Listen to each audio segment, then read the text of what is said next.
അപ്പോൾ urine pass ചെയ്ത് ഞാൻ ഏറ്റ വഴിക്ക് എന്തോ ഒരു സാധനം പെട്ടെന്നാണ് താഴത്തേക്ക് വീണു. മുഷൻ ബ്ലഡ് ഒക്കെ ബ്ലഡ് ഒക്കെ ഇങ്ങനെ ചീറ്റാണ് ചെയ്യണത്. 7 പേരുടെ കരച്ചിലും നിലവിളിയും ഞാൻ കേട്ടു. അതോടെ ഞാൻ ആകെ ഒരു എന്താ പറയുക ട്രോമറ്റൈസ്ഡ് ആയെന്ന് പറയും.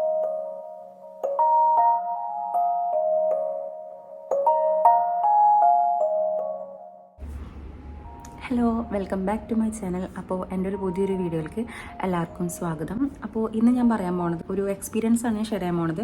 എൻ്റെ ഡെലിവറി എക്സ്പീരിയൻസ് ആണ്. അത് ഫസ്റ്റ് ഡെലിവറി എക്സ്പീരിയൻസ് ആണ് ഞാൻ ഷെയർ ചെയ്യാൻ പോണത്. വാജിനൽ ഡെലിവറി ആയിരുന്നു, നോർമൽ ഡെലിവറി ആയിരുന്നു. അപ്പോൾ അത് പേഴ്സൺ ടു പേഴ്സൺ ഡിഫറെൻ്റ് ആയിരിക്കും. പക്ഷേ എൻ്റെ വല്ലാത്തൊരു എക്സ്പീരിയൻസ് ആയി പോയി. അപ്പോൾ നമുക്ക് വീഡിയോയിലേക്ക് കിടക്കാം. So let's start. ഞാൻ ബ്രീഫായിട്ട് പറയാൻ ഞാൻ ഉദ്ദേശിക്കുന്നില്ല. എനിക്ക് കുറച്ച് ഡീറ്റെയിൽഡ് ആയിട്ട് തന്നെ പറയണം. അപ്പോൾ ഇത് ഒരുപാട് ലെങ്ത് ആയി പോകാൻ വെച്ചിട്ടുണ്ടെങ്കിൽ ഞാൻ പാർട്ടായിട്ടായിരിക്കും ഞാൻ ഉണ്ടാവുക. സോ ഇതാണ് ഫസ്റ്റ് പാർട്ട്. മാരേജ് കഴിഞ്ഞത് മെയ് 2021. ഞാൻ പ്രഗ്നൻ്റ് ആവണത് 2022 ഏപ്രിലിൽ. എൻ്റെ ഡെലിവറി ഡേറ്റ് വന്നത് 28 ഡിസംബർ ആയിരുന്നു. അപ്പോൾ ഈ സംഭവങ്ങളൊക്കെ സ്റ്റാർട്ട് ചെയ്യണത് എന്താണെന്ന് ചോദിച്ചിട്ടുണ്ടെങ്കിൽ December 25th, അതായത് ക്രിസ്മസിൻ്റെ ഈവനിങ് അന്നാണ് ഇത് സംഭവങ്ങളൊക്കെ സ്റ്റാർട്ട് ചെയ്യണത്. ആക്ച്വലി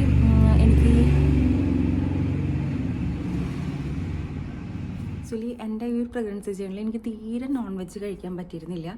ഞാൻ ഫുള്ള് വെജിറ്റേറിയൻ ആയിരുന്നു ഞാൻ ചൂസ് ചെയ്തതിൻ്റെ കൂടുതൽ കംഫർട്ട്. അപ്പോൾ എനിക്ക് ലാസ്റ്റ് ഓൾറെഡി നമ്മൾ ഡേറ്റ് എടുത്തു. January 15 ആയിരുന്നു നമ്മുടെ ഡ്യൂ ഡേറ്റ് വന്നിരുന്നത്. അപ്പോൾ ലാസ്റ്റ് എത്താറായപ്പോൾ എനിക്ക് ഭയങ്കര ആഗ്രഹം, എനിക്ക് ചിക്കനും ബീഫൊക്കെ കഴിക്കണമെന്ന്. അപ്പോൾ പിന്നെ ക്രിസ്മസ് അല്ലേ, ക്രിസ്മസ് ആയതുകൊണ്ട് തന്നെ അപ്പോൾ ക്രിസ്മസ് ആണല്ലോ, ക്രിസ്മസ് ആകുമ്പോൾ നമുക്ക് കൂടുതൽ ചിക്കനെക്കാട്ടും കൂടുതൽ ബീഫാണല്ലോ നമുക്ക് അവൈലബിൾ ആയിട്ട്. അല്ല, മെയിൻലി ഒരു സ്പെഷ്യൽ ഡിഷ് എന്ന് പറയുമ്പോൾ എല്ലാവരും ബീഫൊക്കെ ആണല്ലോ ചൂസ് ചെയ്യുക ക്രിസ്മസിൻ്റെ സമയത്ത്. അപ്പോൾ അങ്ങനെ അന്ന് പറഞ്ഞു, ബീഫ് വാങ്ങിച്ചു, നമ്മൾ കുക്കൊക്കെ ചെയ്തു, കഴിച്ചു. ഉച്ചയ്ക്ക് ലഞ്ചിനാണ് കഴിച്ചത്. ലഞ്ചിനുണ്ടാക്കി കഴിച്ചിട്ട് എനിക്ക് ആ സമയം തൊട്ട് എന്താ ഒരു സുഖമില്ല, വയറിന് തീരെ ഒരു സുഖമില്ല. അത് ഏത് സമയം ടോയ്ലറ്റിൽ പോകാൻ തോന്നാം. അങ്ങനെ 2-3 വട്ടം ടോയ്ലറ്റിൽ പോയി പിന്നെ വന്നിരിക്കുന്നൊരു വെപ്രാളം പോലെ, തീരെ ഒരു സുഖമില്ലാത്ത പോലെ തോന്നിക്കൊണ്ടിരുന്നു ആ സമയത്തൊക്കെ. അങ്ങനെ അത് കഴിഞ്ഞു. കുഴപ്പമൊന്നും വിചാരിച്ചില്ല ആ സമയത്തൊന്നും, ഇങ്ങനെ ഉണ്ടാവുമെന്നൊന്നും വിചാരിച്ചിട്ടില്ല ബീഫ് കഴിക്കണോണ്ട്. അല്ല, അത് കഴിച്ചുകൊണ്ടാണ് അങ്ങനെ ആയി എന്നുള്ളത് ഞാൻ പറയണില്ല. എനിക്ക് അങ്ങനെ തോന്നണതായിരിക്കാം. അത് കഴിച്ചതിന് ശേഷം എനിക്ക് ടോയ്ലറ്റിൽ പോകാനും അങ്ങനെ ആ ഒരു ഇതൊക്കെ തോന്നിയിരുന്നു. അങ്ങനെ അത് കഴിഞ്ഞ് December 25th രാത്രി ആയി കഴിഞ്ഞപ്പോൾ ഞാനും അമ്മയും തന്നെ ഉള്ളു വീട്ടിൽ. വേറെ ആരുണ്ടായിരുന്നില്ല. ബ്രദർ ആ സമയത്ത് ഫ്രണ്ട്സായിട്ട് പുറത്ത് പോയി എടുക്കായിരുന്നു. അപ്പോൾ ഞാനും അമ്മയും തന്നെ ഉണ്ടായിരുന്നുള്ളൂ. അപ്പോൾ ഞങ്ങളായതുകൊണ്ട് പിന്നെ പ്രത്യേകിച്ച് വേറെ പരിപാടിയൊന്നുമില്ല. നൈറ്റ് TV ഒന്നും കാണാൻ വലിയ ഇൻട്രസ്റ്റ് ഒന്നുമില്ല. അപ്പം എന്തെങ്കിലും ബെഞ്ചിന്നൊക്കെ എടുക്കാമെന്ന് വിചാരിച്ചു. ഒരു 9 മണി ആ ഒരു സമയം ഇപ്പോൾ ഉറങ്ങാൻ വേണ്ടിയിട്ട് തയ്യാറെടുപ്പ് നടത്തിക്കൊണ്ടിരിക്കുകയാണ്. അപ്പോൾ അമ്മ ആദ്യം പോയി കിടന്നു.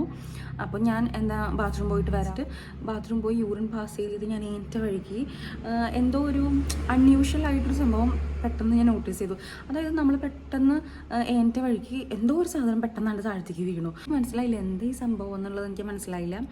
പക്ഷേ ഞാൻ അതിന് മുൻപ് നോർമൽ ഡെലിവറിയുടെ വീഡിയോസൊക്കെ ഞാൻ കണ്ടിരുന്നു. യൂട്യൂബിൽ വേറെ പണിയൊന്നുമില്ലാത്തതുകൊണ്ട് ഫുൾ ആ ഒരു വീഡിയോ കാണായിരുന്നു. അപ്പോൾ എനിക്ക് ഇത് മ്യൂക്കസ് പ്ലഗ് ആണോ എന്നൊരു സംശയം ഉണ്ടായിരുന്നു. കാരണം ഇതൊരു എഗ് വൈറ്റ് പോലെയായിരുന്നു. പക്ഷേ നമ്മുടെ സാധാരണ വാജിനൽ ഡിസ്ചാർജ് അല്ല, അതല്ലാണ്ട് കൂടുതൽ ഭയങ്കര ഒരു എഗ്ഗിൻ്റെ വൈറ്റ് എത്രത്തോളം ഉണ്ടാവും അത്രയധികം ക്വാണ്ടിറ്റി അതുണ്ടായിരുന്നു. അത്യാവശ്യം നിറച്ചുണ്ടായിരുന്നു. അപ്പോൾ എനിക്കിനി സംശയിച്ചു ഇനി മ്യൂക്കസ് പ്ലഗ് ആണോ എന്നുള്ളത്. അങ്ങനെ ഞാൻ ഇത് വേഗം അതിൻ്റെ ഫോട്ടോ എടുത്തിട്ട് എൻ്റെ ഒരു കസിൻ ഉണ്ട്, ആൾ ഡെലിവറി കഴിഞ്ഞിട്ട് അധികം ആയിട്ടുണ്ടായിരുന്നില്ല. അപ്പോൾ ഞാൻ വേഗം ആൾക്കത് അയച്ചു കൊടുത്ത് ഫോട്ടോ അയച്ചിട്ട് ചോദിച്ചു എന്താ സംഭവം എന്നുള്ളത്. അപ്പോൾ ആളിനോട് പറഞ്ഞു, നീ വേഗം ഹോസ്പിറ്റലിൽ പൊക്കോ, ഇത് ലേബറിൻ്റെ സ്റ്റാർട്ടിംഗ് ആണ്, ഇത് വേഗം ഹോസ്പിറ്റലിൽ പൊക്കോളാൻ പറഞ്ഞു. അപ്പോൾ ഞാൻ അമ്മയ്ക്ക് കാണിച്ചു കൊടുത്തു സംഭവം. ഇങ്ങനെ അമ്മയ്ക്ക് കാണിച്ചു കൊടുത്തു. അമ്മയും പറഞ്ഞു, നമ്മൾ ഓൾറെഡി ബാഗും കാര്യങ്ങളൊക്കെ പാക്കാക്കി വെച്ചിട്ടുണ്ട്, കാരണം ഡേറ്റ് അധികം ഇല്ലല്ലോ. പാക്കാക്കി വെച്ചിട്ട് അമ്മ പറഞ്ഞു ശരി നമുക്ക് ഹോസ്പിറ്റലിൽ പോവാം, റെഡി ആയിക്കോളാൻ പറഞ്ഞു. അപ്പോൾ എനിക്ക് കാണിച്ചിട്ടുണ്ടെങ്കിൽ സത്യം പറഞ്ഞിട്ടുണ്ടെങ്കിൽ എങ്ങനെയെങ്കിലും ആ പ്രഗ്നൻസി ജേർണി തീർന്ന് കിട്ടിയാൽ മനസ്സിലായിട്ട് ഞാൻ വെയിറ്റ് ചെയ്തിരിക്കുന്നുണ്ടായിരുന്നു. പക്ഷേ അതെടുത്തു ഹോസ്പിറ്റലിലേക്ക് പോകാൻ സാധനങ്ങളൊക്കെ കൊണ്ടെന്ന് പറയുമ്പോൾ എനിക്ക് വല്ലാത്തൊരു പേടി പോലെ തോന്നി. കാരണം ഞാൻ റെഡി ആയിരുന്നില്ല, മെൻ്റലി തീരെ ഞാനിങ്ങനെ നിൽക്കായിരുന്നു. കാരണം ആക്ച്വലി ഞാൻ അതിന് വേണ്ടിയിട്ട് തീരെ പ്രിപ്പയർഡ് ആയിരുന്നില്ല. പെട്ടെന്ന് നമ്മളൊരു ഇതാക്കാൻ, അപ്പോൾ ഞാൻ പോവാണല്ലോ ഹോസ്പിറ്റലിൽ, ലേബറിന് വേണ്ടി പോവാണല്ലോ എന്ന് ആലോചിച്ചിട്ട് ഞാൻ ഒട്ടും റെഡി ആയിരുന്നില്ല. പിന്നെ നമുക്ക് ഹോസ്പിറ്റലിൽ പോകണല്ലോ, എൻ്റെ വീട്ടിൽ നിന്ന് ഒരു 20 kilometers ഉണ്ട് ഹോസ്പിറ്റലിലേക്ക്. അപ്പോൾ ഹോസ്പിറ്റലിൽ പോകാൻ വെച്ചിട്ടുണ്ടെങ്കിൽ നമുക്ക് നമ്മുടെ വീട്ടിൽ വണ്ടി സൗകര്യങ്ങളില്ല. പിന്നെ തന്നെ ക്രിസ്മസിൻ്റെ നൈറ്റ് ആയതുകൊണ്ട് തന്നെ നമ്മൾ ടാക്സിയുടെ നമ്പർ നമ്മൾ കയ്യിൽ കരുതിയിരുന്നു. പക്ഷേ അവർ അവൈലബിൾ ആയിരുന്നില്ല. അവരെ വിളിക്കുമ്പോൾ അവർ വേറെ ഓട്ടത്തിന് പോയെടുക്കായിരുന്നു, അങ്ങനെയൊക്കെ പറഞ്ഞു. പിന്നെ എൻ്റെ ഹസ്ബൻഡാണെങ്കിൽ നൈറ്റ് ഷിഫ്റ്റാണ്. അപ്പോൾ ഓൾറെഡി നൈറ്റായി, ആൾ ഡ്യൂട്ടിക്ക് കയറാൻ ടൈമായി. അപ്പോൾ ആളെ വിളിച്ച് പറഞ്ഞപ്പോൾ ആൾ പെട്ടെന്ന് തന്നെ ഒരു 9:30 ആകുമ്പോഴേക്കും തന്നെ ആൾ എത്തി. വീട്ടിലേക്ക് എത്തി. അങ്ങനെ നമ്മൾ എല്ലാ സാധനങ്ങളും കൊണ്ടിട്ട് ഹോസ്പിറ്റലിൽ പോവാണ്. ഹോസ്പിറ്റലിൽ പോകുമ്പോഴും എൻ്റെ മനസ്സിലിങ്ങനെ പോയിട്ട് ഇങ്ങനെ തിരിച്ച് വരണം എന്ന് തന്നെയായിരുന്നു. എനിക്ക് എന്താ ലേബറിന് വേണ്ടി പോവാന്നുള്ള ഒരു മാനസികാവസ്ഥ എനിക്ക് തീരില്ലായിരുന്നു. എനിക്ക് ഭയങ്കര പേടിയായിരുന്നു. എന്തോ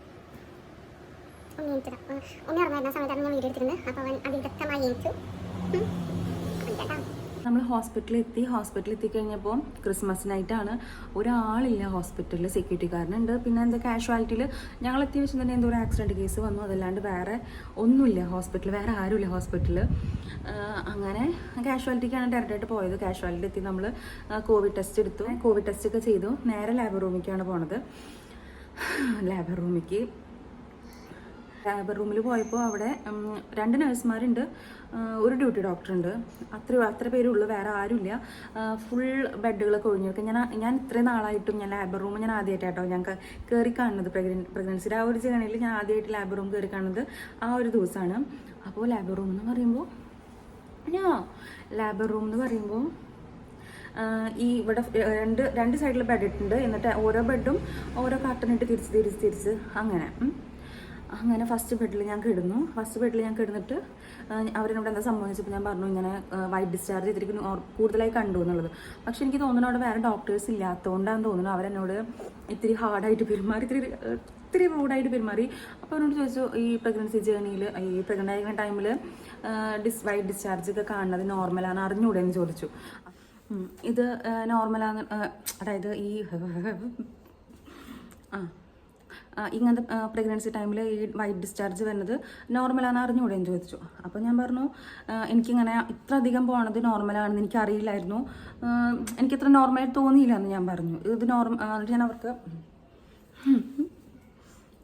നോക്കി കണ്ട എന്നിട്ട് ഞാൻ അവർക്ക് അതിൻ്റെ ഫോട്ടോ കാണിച്ചു കൊടുത്തു. അപ്പോൾ അവർ പറഞ്ഞു ശരി PV ചെക്ക് ചെയ്യുക, അതായത് സർവിക്സ് ഓപ്പൺ ആണോ നോക്കാൻ വേണ്ടിയിട്ട് PV ചെക്ക് ചെയ്ത് നോക്കാമെന്ന് പറഞ്ഞു.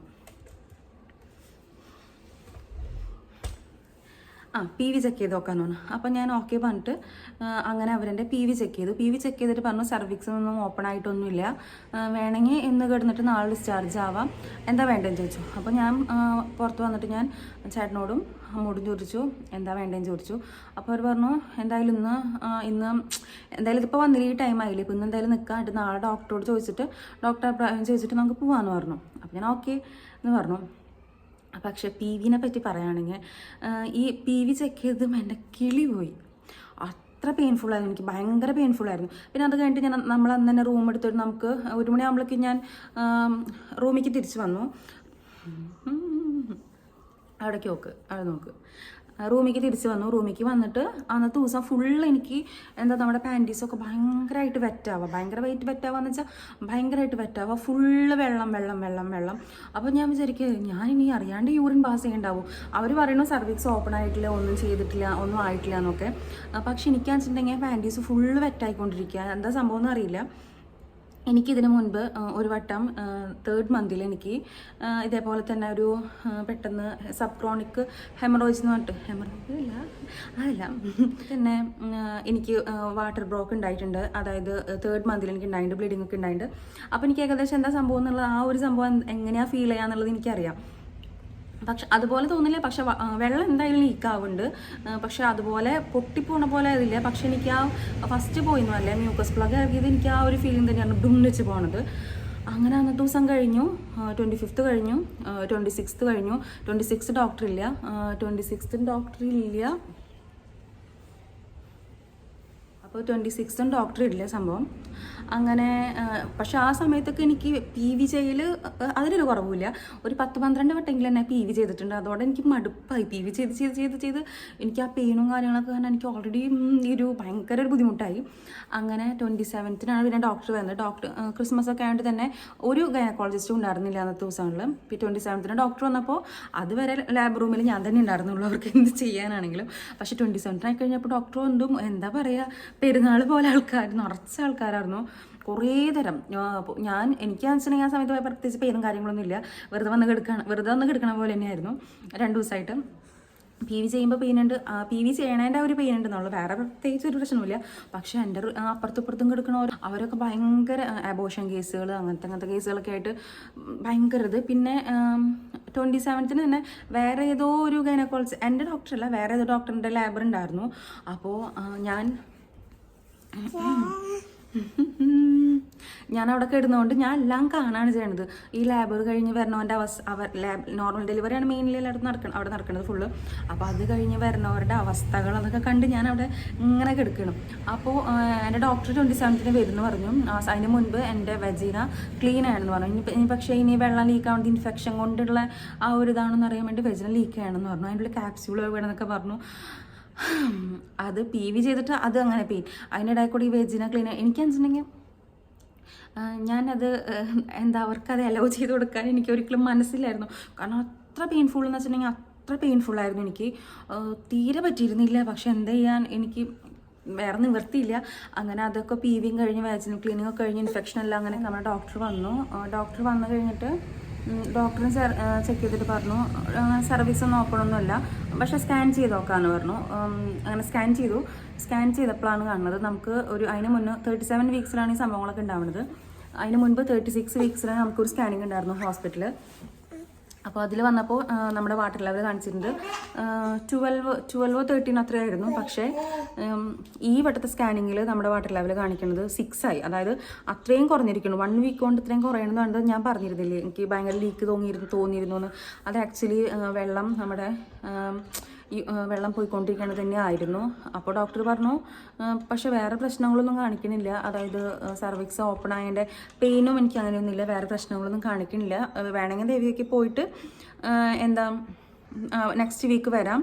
നെക്സ്റ്റ് വീക്കാണ് നമുക്ക് ഡോക്ടർ ഡേറ്റ് പറഞ്ഞിട്ടുള്ള അന്ന് വരാം, അല്ലെങ്കിൽ എന്താ ചെയ്യേണ്ടത് തീരുമാനിച്ചോളാൻ പറഞ്ഞു. അപ്പോൾ ഞാൻ വിചാരിച്ചു, ഞാൻ ഓൾറെഡി ഇപ്പോൾ 2-3 ദിവസമായിട്ട് ഇവിടെ കിടന്ന് PVയുടെ പെയിനും എല്ലാ പെയിനും കിടന്ന് അനുഭവിക്കുന്നു. PVയുടെ പെയിനും എല്ലാ പെയിനും കിടന്ന് അനുഭവിക്കുന്നു. ഇനിയിപ്പോൾ ഇനി വന്നിട്ടുണ്ടെങ്കിൽ വീണ്ടും ഇവരെന്നെ PV ചെയ്ത് നോക്കും. സോ എനിക്ക് അങ്ങനെ ഡോക്ടറോട് ഞാൻ പറഞ്ഞു, അതായത് നമുക്ക് അടുത്ത വീക്കിലേക്ക് വെക്കേണ്ട, ഞാൻ 27th വീക്കായാലും ഞാൻ ഓക്കെയാണ്, നമുക്ക് ഡെലിവറി നോക്കാമെന്നുള്ളത് ഞാൻ ഡോക്ടറോട് ഞാൻ പറഞ്ഞു കഴിഞ്ഞു.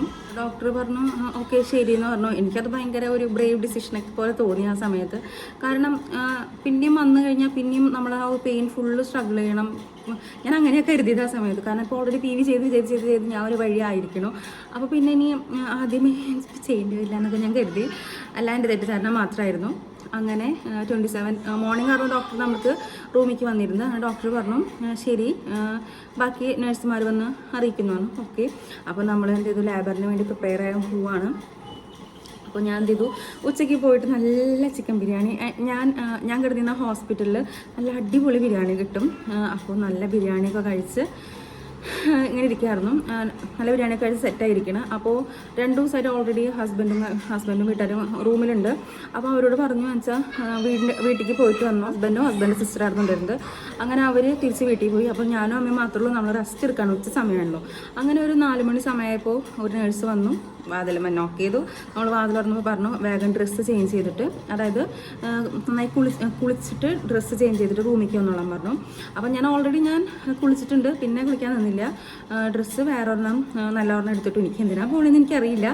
ഞാൻ വിചാരിച്ചു ഞാൻ പോണത് ആ സമയത്ത് എന്തിനാണ് പോകണമെന്ന് എനിക്ക് അറിഞ്ഞൂടാ. പക്ഷേ എൻ്റെ മനസ്സിൽ ഞാൻ വിചാരിച്ചു ഈശ്വരൻ ഞാൻ പോവാണോ, ഞാൻ അതിന് ഡെലിവറിക്ക് വേണ്ടി പോവാണോ എന്ന് എനിക്ക് തോന്നിപ്പോയി. അങ്ങനെ ഞാൻ റെഡിയായി. അപ്പോൾ ആ സമയത്ത് വെച്ചിട്ടുണ്ടെങ്കിൽ ഭയങ്കര ഇമോഷണൽ ആയിട്ടുള്ള ഒരു ടൈമായിരുന്നു. അതായത് ഞാൻ അങ്ങനെ റൂമിൽ നിന്ന് ഇറങ്ങാൻ സമയത്ത് അമ്മയാണ്ട് പെട്ടെന്നാണ്ട് കരഞ്ഞു. ഞാനാകെ ഞാൻ മോട് പറഞ്ഞാൽ എന്നെയും കൂടി പേടിപ്പിക്കല്ലേന്ന്. ഞാൻ കൂടുതലൊന്നും ഞാൻ ചിന്തിക്കണില്ല. ഞാൻ പോകാൻ പറഞ്ഞു നോക്കി ഞാൻ റെഡിയാണ്, ഞാൻ പോകാമെന്ന രീതിയിൽ ഞാൻ നിൽക്കണേ. അപ്പോൾ അമ്മ വെച്ചിട്ടുണ്ടെങ്കിൽ പെട്ടെന്നാണ്ട് കരഞ്ഞു. എനിക്കത് കണ്ടപ്പോൾ എനിക്ക് വിഷമമൊന്നും. ഞാൻ ഓൾറെഡി അല്ലെങ്കിൽ ഒരു ഇതിലാണ് നിൽക്കണം. അതിൻ്റെ കൂടെ അമ്മയും കൂടി ഇമോഷണലായി കഴിഞ്ഞാൽ നമുക്ക് തീരെ പറ്റില്ലല്ലോ.